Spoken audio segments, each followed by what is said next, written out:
7 വർഷം ബ്രേക്ക് എടുത്ത് ഞാൻ കുഞ്ഞിനെ നോക്കി. പക്ഷേ എൻ്റെ ഫുൾ അങ്ങോട്ട് കുഞ്ഞിന് കൊടുക്കാൻ സാധിച്ചില്ല. എൻ്റെ കുഞ്ഞ് പെട്ടെന്നൊരു ദിവസം മരിച്ചു പോയാൽ ഞാൻ എന്ത് ചെയ്യും? ചില സമയത്ത് വൈകാരികമായിട്ട് വളരെ സെൻസിറ്റീവ് ആകുന്നു. ചില സമയത്ത് അവർക്ക് ഭയങ്കര ബോൾഡായിട്ട് ഫീൽ ചെയ്യുന്നു. ഇങ്ങനെയുള്ള ഇമോഷണൽ ടാൻട്രംസ് ആണ് അനുഭവിച്ചുകൊണ്ടിരിക്കുന്നത്. അതിലേറ്റവും കൂടുതലായിട്ടുള്ളത് സെൻസിറ്റീവ്നെസ്സും ഇമോഷണൽ നംനെസ്സുമാണ്.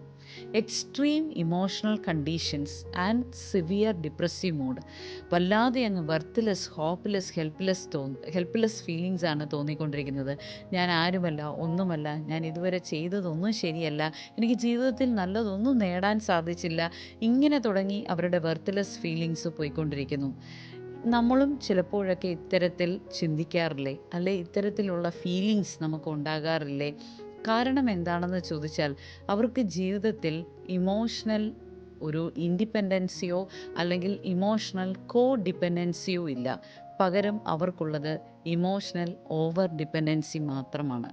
ഒരു പരിധിവരെ ഇവരുടെ ഈ ഇമോഷണൽ ടാൻട്രംസിനെ, വൈകാരികമായിട്ടുള്ള ഏറ്റക്കുറച്ചിലുകളെ കൈകാര്യം ചെയ്തിരുന്നത് എങ്ങനെയാണെന്ന് ചോദിച്ചാൽ ഹസ്ബൻഡിൻ്റെ സപ്പോർട്ടോടു കൂടിയാണ്.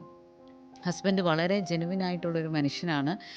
വൈകാരികമായിട്ട് ഭാര്യയെ കൈത്താങ്ങൽ കൊടുക്കുന്നതിൽ അദ്ദേഹത്തിന് യാതൊരു മടിയുമില്ല. ഏതറ്റം വരെയും പോയി ഭാര്യയ്ക്ക് വേണ്ടുന്ന എല്ലാ ഇമോഷണൽ സപ്പോർട്ട്സും കൊടുത്തുകൊണ്ടിരുന്നു.